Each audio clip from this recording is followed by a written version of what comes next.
नमस्कार। आज चिंतन में मैं चर्चा करने जा रहा हूं ये चार जातियों का, अगरी, पिछड़ी, दलित और मुस्लिम की। अगरी जाति की जनसंख्या लगभग 15% है, जिसमें ब्राह्मण, राजपूत, भुइयार के अलावा कुछ जातियां। पिछड़ी और अति पिछड़ी जाति, जिसमें मुसलमान भी हैं, उनकी जनसंख्या लगभग 60% से ऊपर है, क्योंकि कुछ मुस्लिम इनके साथ भी है, अगरी पंक्ति में भी है। और दलित की जनसंख्या 15% करीब करीब है। अगर अलग देखा जाए तो मुसलमानों की जनसंख्या भी 15-16% के लगभग है। अब ये जनसंख्या के हिसाब से क्या हमारा विकास हो रहा है? तो आपको आजादी की 45-75 साल बीतने के बाद भी हमारा ये सब जातियां कहां खड़ी है? तो जहां तक हम देख रहे हैं कि सत्ता में 15% वाले को 50% भागीदारी है। सत्ता में ये 50% के लगभग हैं, और जो सत्ता में है, जितना प्रतिशत वह सत्ता में है, उतना ही प्रतिशत का विकास उस समाज को होता है। इसलिए आज सत्ता के शीर्ष पर ये 15% वाले ही किसी न किसी रूप में बैठे हुए हैं, और बीच बीच में अगर कोई दूसरा बैठा, उनसे सत्ता छीन लिया गया, या तो वह इन्हीं अगरी जाति के अंदर में उन्होंने काम किया, और जिसके कारण इस तीनों का विकास नहीं हुआ, केवल विकास इनको हुआ, और यही आगे बढ़ते रहे। इनका विकास होने का कारण भी है कि आजादी के पहले पिछड़ी, दलित और मुस्लिम को शिक्षा नहीं था, बहुत कम शिक्षा था, और अगरी जाति में शिक्षा था, क्योंकि इन पिछड़ी, दलित, मुसलमानों को पढ़ने का अधिकार नहीं था। तो जितना पीछे पढ़ने का अधिकार मिला, उतने ही ये लोग पिछड़ गए, और अगरी जाति पहले से ही पढ़ते आ रहे हैं, इसलिए वो आज भी अगरी पंक्ति में है। आजादी के बाद भी ये 50% सत्ता में इनकी भागीदारी है। जहां तक कुछ ऐसे जगह है जिससे सत्ता, जिसके अंदर में सत्ता घूमती है, वैसे पदों पर ये 80% बैठे हुए हैं। वहां पर अन्य जातियों को ये पहुंचने नहीं दे रहे हैं, जिसके कारण ये आगे बढ़ नहीं रहे हैं, पिछड़े जाति। लेकिन इनकी थोड़ी थोड़ी आगे बढ़ते रहे हैं, तो आज भी ये 35% पे आके टिके हुए हैं। शायद 62% जनसंख्या होने के बाद भी ये 60% इनकी भागीदारी सत्ता में, 35% इनकी भागीदारी सत्ता में है, और दलित की भागीदारी 8% और मुस्लिम की भागीदारी 5% सत्ता में है। क्योंकि सबसे शिक्षा में मुस्लिम वर्ग सबसे कमजोर है, और धर्म की राजनीति, जाति की राजनीति, हिंदू मुस्लिम की राजनीति इनको आगे बढ़ने से रोकती है। क्योंकि कुर्सी की लड़ाई के कारण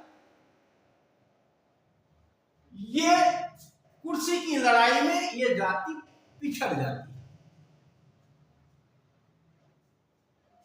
जिसके कारण अब देखिए कि जिसके इर्द गिर्द सत्ता चलती है, जिसके इशारे पर सत्ता काम करती है, उसमें ये अग्री जाति का 80% कब्जा है।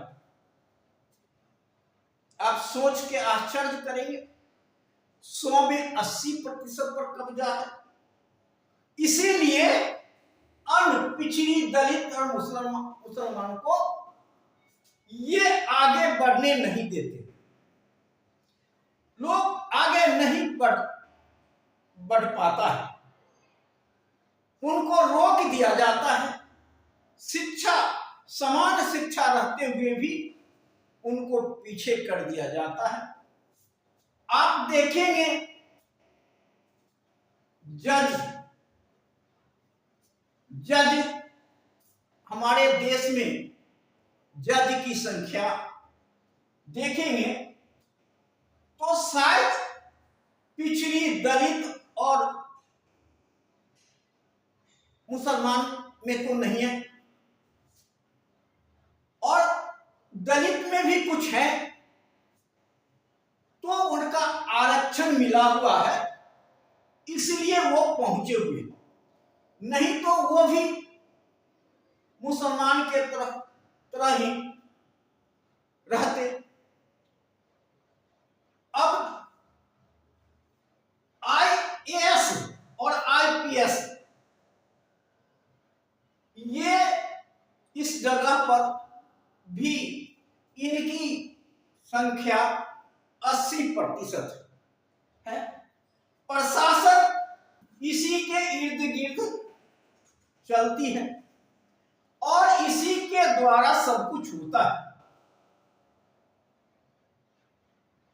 आज जज यहीं से कुलपति सब निकलते हैं, रास्ता यही है, और इस रास्ते में 80% अग्री जाति का कब्जा है। कब्जा किस प्रकार हो रहा है, किस प्रकार वह किसी से छिपा नहीं है, आज उजागर हो रहा है। जब समय आगे बढ़ रहा है, शिक्षा के स्तर में सुधार हो रहा है, नई नई टेक्नोलॉजी आ रहा है, तो पता चल रहा है कि किस तरह से लोगों को आगे बढ़ाया गया है, दूसरे के किस तरह अधिकार पर कब्जा किया गया है। आज नीट पेपर की धांधली से आपको पता चलता होगा, यह खेल पहले से भी होता आया है और आगे भी होता रहेगा।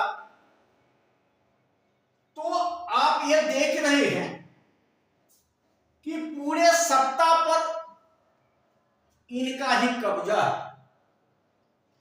छोटी छोटी नौकरियां हैं और 20% ये वहां तक पहुंच पाए हैं और शिक्षा के लिए मारामारी चल रहा है। जब तक शिक्षा के स्तर नहीं सुधरेगा तब तक पिछड़ी दलित और मुस्लिम यहां तक नहीं पहुंचेंगे और जब तक इनकी प्रतिशत कम नहीं होगी तब तक इन तीनों को स्थान भी नहीं मिलेगा, जगह भी नहीं मिलेगा। लड़ाई इसी बात की है कि हमें अपना अधिकार चाहिए, सबको अपना अधिकार चाहिए। आज कुछ लोग आरक्षण के द्वारा जा रहे हैं, आरक्षण नहीं होता तो और क्या स्थिति होती, यह समझने की बात है। और आज आरक्षण को समाप्त किया जा रहा है। नंबर 1, आरक्षण को समाप्त किया जा रहा है क्योंकि दलित, पिछड़ा और मुसलमानों में शिक्षा के स्तर सुधर रहा है और ये 80% के ऊपर कब्जा जमाना चाहते हैं, लड़ाई कर अपना हक लेना चाहते हैं। तो इन्होंने रास्ता निकाला कि इन्होंने नौकरी को समाप्त कर रहे हैं, प्राइवेटकरण करके नौकरी को समाप्त कर रहे हैं। जब प्राइवेटकरण होगा तो आरक्षण नहीं मिलेगी, आरक्षण नहीं मिलेगी तो नौकरी नहीं मिलेगी और जब नौकरी नहीं मिलेगी तो आगे नहीं बढ़ेंगे। तो आपको आगे बढ़ने से रोकने के लिए प्राइवेटकरण को सहारा लिया गया। दूसरी तरफ आज शिक्षा की बजट 1.5 गुना, 2 गुना, 3 गुना करना चाहिए था, वह शिक्षा का बजट कम किया जा रहा। मतलब सरकारी स्कूल को बंद किया जा रहा है और प्राइवेट स्कूल की बढ़ावा दिया जा रहा है। और प्राइवेट स्कूल को इसलिए बढ़ावा दिया जा रहा है कि पिछड़ी, दलित और मुस्लिम अच्छी शिक्षा प्राप्त नहीं कर पाए। वह इस लेवल तक जज, IAS, IPS और कुलपति रैंक का नौकरी नहीं पा सके, इसलिए प्राइवेटकरण करके ये तीनों को पीछे रखने की साजिश चल रही है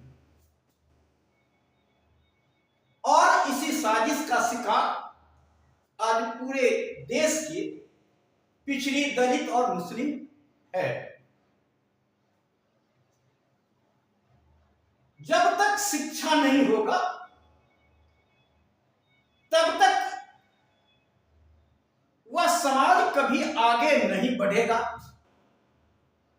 और जब शिक्षा होगा तभी तो वह नौकरी खोजेगा, जब नौकरी खोजेगा तभी तो वह जज बनेगा और प्रशासनिक अधिकारी बनेगा, कुलपति बनेगा। लेकिन शिक्षा से वंचित करने का साजिश किया जा रहा है और उसी साजिश का शिकार ये तीनों